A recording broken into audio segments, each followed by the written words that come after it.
नमस्कार बंधु। अपने समाज के सभी उपजाति के सभी व्यवसाय के सभी बंधुओं को मेरा और चौरसियावर्ल्ड.com की तरफ से हार्दिक अभिवादन।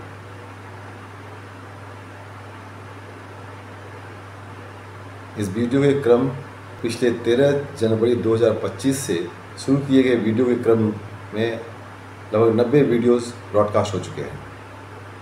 मैं फिर शुरू में आपसे अनुरोध करूंगा, अपेक्षा करूंगा, अधिकार के साथ आपको कहूंगा कि आप कृपया उन सभी वीडियोस को देखें, इसे पूरा देखें और अपने प्रत्येक सगे संबंधी को शेयर करें।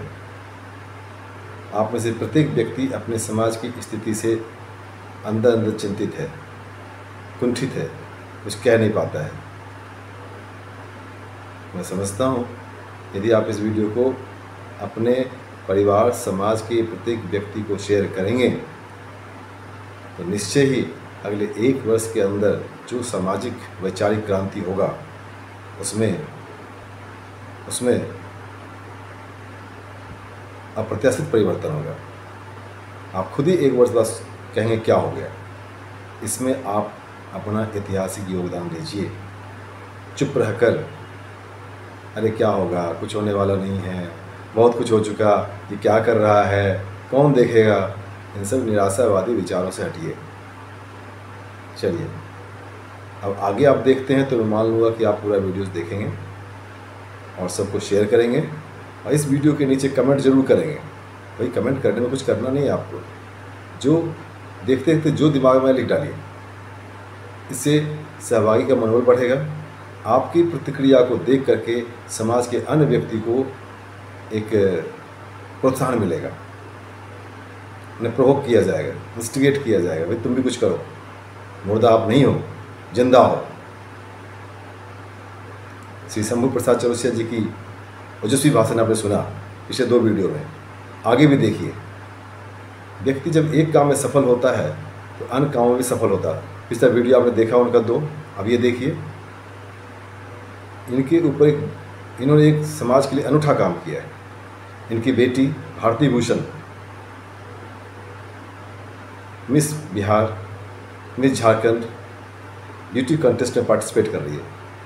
तो देखिए इनके बारे में, ये उनके बारे में क्या बताते हैं, पूरा देखिए।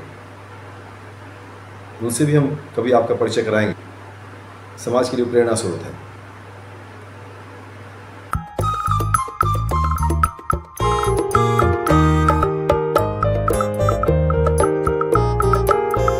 आते हैं काम की बात।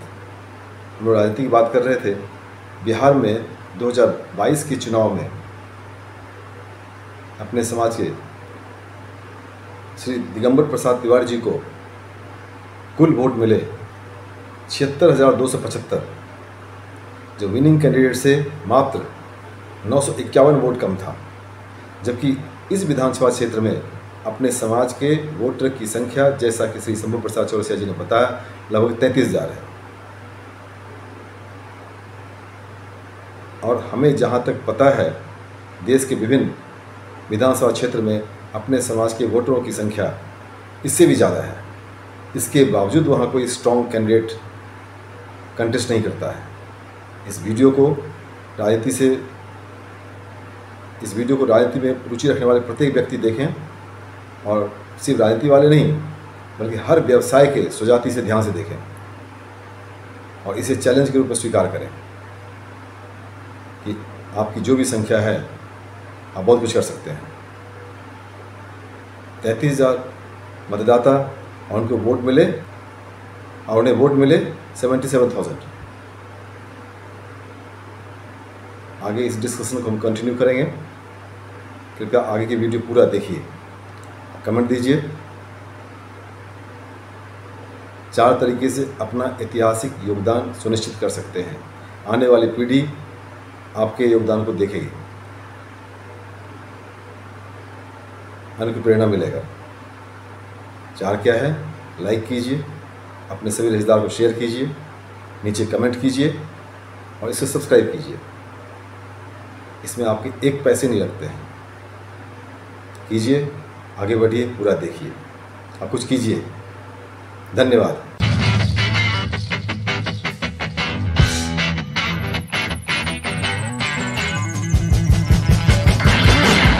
मैं तो झोला टांग लेता हूं और पूरे बिहार के प्रत्येक जिला में जाने का काम करता हूं।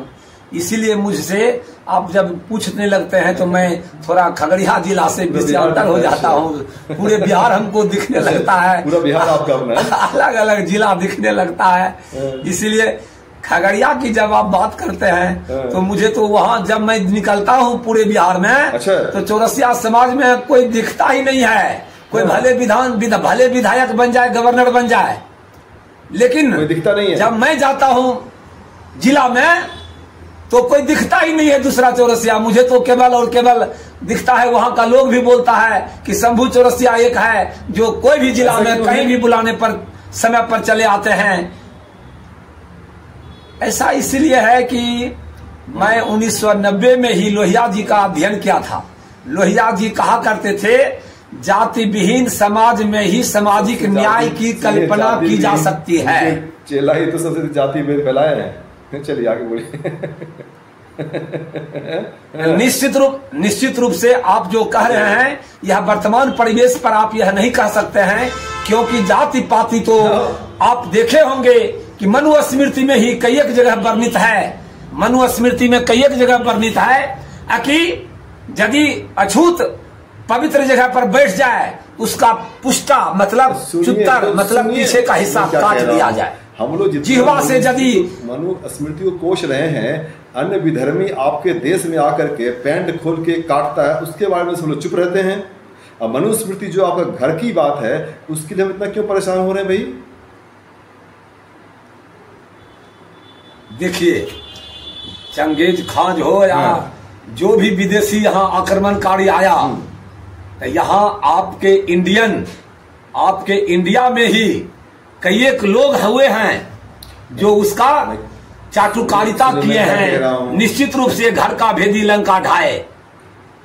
इसीलिए विषय से विषयांतर जाइएगा तो मैं सारी बात इतिहास को खोल दूंगा कि कैसे कैसे यहाँ पर जाना चाहता हूँ, क्योंकि मनुस्मृति अगर ना हो, मनुस्मृति था तो 1947 में आज़ादी होने के बाद, है ना, अंबेडकर, उसके पहले अंबेडकर जी को पढ़ाने के लिए किसी अंग्रेज ने नहीं भेजा था, किसी मुगल ने, सुनिए एक सेकंड, किसी मुगल ने नहीं भेजा। नहीं, ठीक है, उनका भी एक गुरुजी पंडित थे जिन्होंने भेजा। और आपके सन 47 और 52 के संविधान बनते समय भी शायद ही कोई अछूत वहाँ अंबेडकर जी के अलावा कोई होगा। 80% 90% उन्हीं लोगों का वर्चस्व था। इसके बावजूद उन्होंने अंबेडकर जी को यथोचित सम्मान दिया। उस सम्मान के साथ संविधान को बनाने का सारा श्रेय उसी को दिया है। तो हम उस चीज़ों को, पुरानी बातों को न खो दें सर, पुरानी बात को न खो दें। मैं इसको इस तरह से कह सकता हूँ, समाज का जो है, चौरसिया समाज जो है मनुस्मृति के किसी तरीके से प्रभावित नहीं है। चौरसिया समाज में जो है यथोचित सम्मान हर जगह मिलता रहा है पिछले सैकड़ों वर्षों से।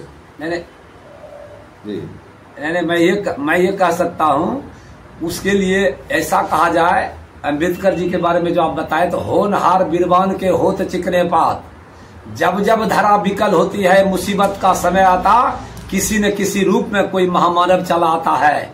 इसीलिए अंबेडकर जी अपने बलबूते पर आगे बढ़े और निश्चित रूप से अंबेडकर जी विद्यार्थी छात्र जीवन से लेकर के संपूर्ण जीवन तक उपेक्षित का ही तो शिकार हुए। संविधान भी जब गढ़ा जा रहा था तो उनको कहना पड़ गया कि मैं रिजाइन मार रहा हूं। आखिर ये झुंझलाहट, आखिर ये झंझावत, आखिर ये झुंझलाहटपन उनके मुखार वृंद से क्यों निकला? जब तक इसका मतलब है वो जो सोच रहे थे, जिस रूप में संविधान को सोच रहे थे, उस रूप में उनको रोका गया होगा, टोका गया होगा, तभी तो वो बोले। तभी तो लौह पुरुष सरदार वल्लभ भाई पटेल 3 बजे भोर तक उनके घर पर उनको मनाते रहे।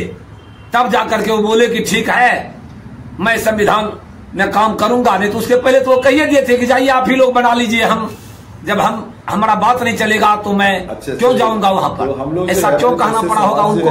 आप जाते हैं, 243 विधानसभा क्षेत्र है, कितने विधानसभा क्षेत्र में संभावना है अपने समाज के लोग जो हैं नवंबर 2025 के चुनाव में पार्टिसिपेट करके कुछ कर दिखाएंगे।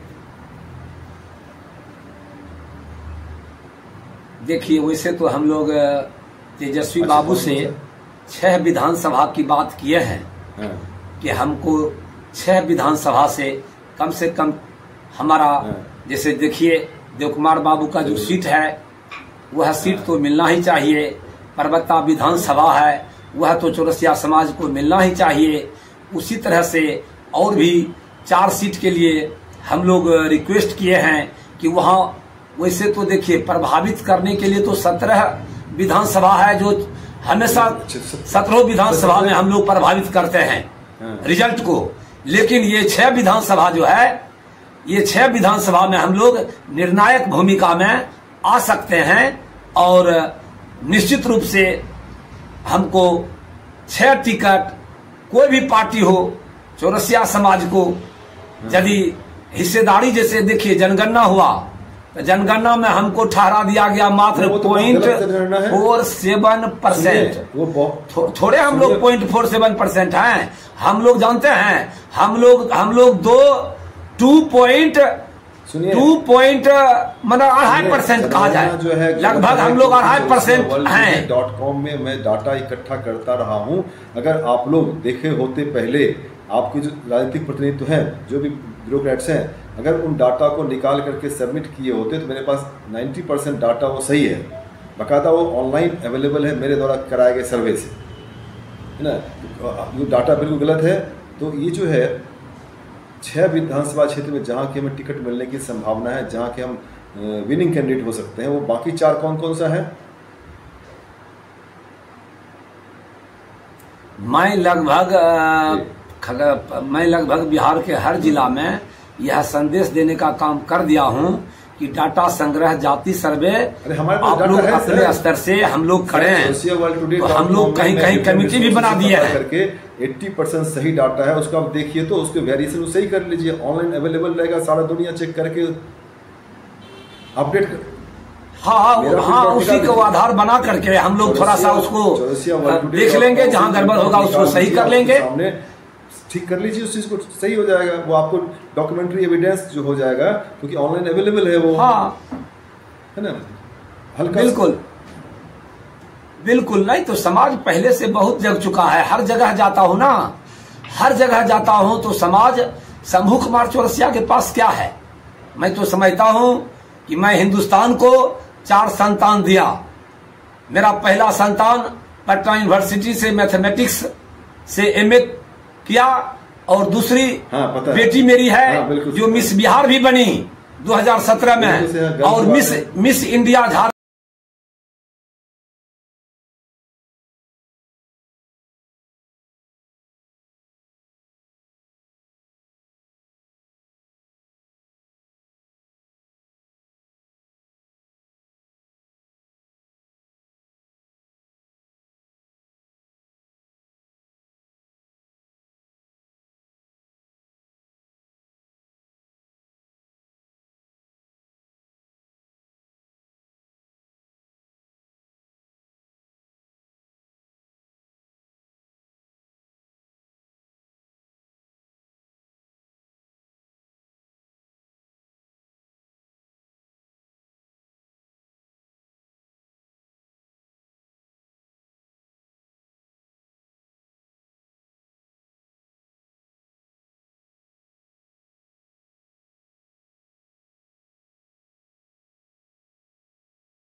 भी बनी और मिस इंडिया में मिस इंडिया फेमिना भी बनी, जो कि आप देखें कि बंबई में इसके साथ नाइंसाफी हुआ। नहीं तो ये मिस वर्ल्ड का प्रतिनिधित्व करने के लिए जाती इंडिया की तरफ से, इसके साथ थोड़ा सा नाइंसाफी किया गया। और इस बार देखिए ना, मिस यूनिवर्स में ये फाइट की, मिस यूनिवर्स में बंबई में इसका सिलेक्शन हुआ। पूरे मैंने जो लोग बिहार से प्रतिभागी थे उसमें इसका 30 को सिलेक्शन किया गया।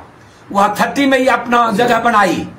उसके बाद टॉप 6 अच्छा, टॉप 6 में भी, इंस्टाग्राम पर तो सब दे रहा है, टॉप 6 में ये जगह बनाई।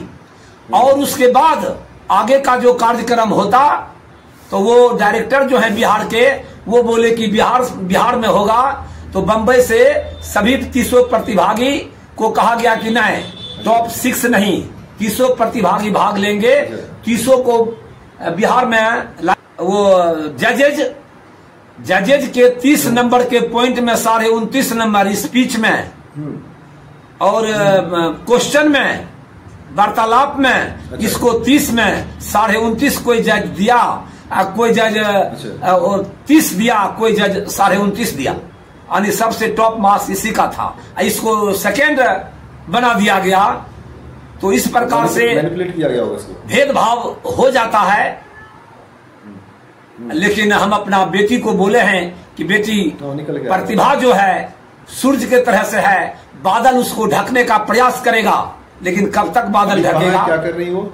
आगे जरूर बढ़ोगी बेटी, आगे।